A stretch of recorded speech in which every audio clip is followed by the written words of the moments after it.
Pale nchini England leo kuna michezo Aston Villa na Spurs, Manchester United akiwa ugenini kule Stamford Bridge dhidi ya Chelsea.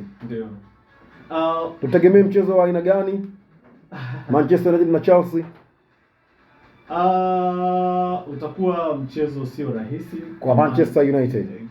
Na hapo nyewe wataalamu wa kubeti, kwa maana sehemu pekee ya kuweka mikeka ni Lion Bet.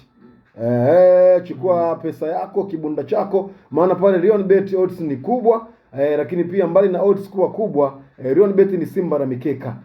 Kwa hakikisha bwana michezo hiyo miwili unaifanyia vema kwa kweli, unachukua kibunda chako cha nguvu unakitia pale Lion Bet, alafu unasikilizia milio. Ndio utakuwa ni mchezo wa aina gani? Manchester ambayo iko hoe hai ikicheza EPL.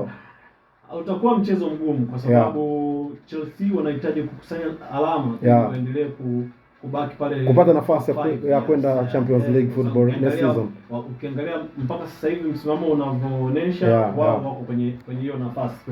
Lakini bado michezo mingi kwa timu nyingi, kwa lolote linaweza likatokea. Kwa Chelsea wanahitaji nafasi ya kucheza Champions League next season. Lakini pia Manchester United kwa nafasi waliopo sio nafasi nzuri.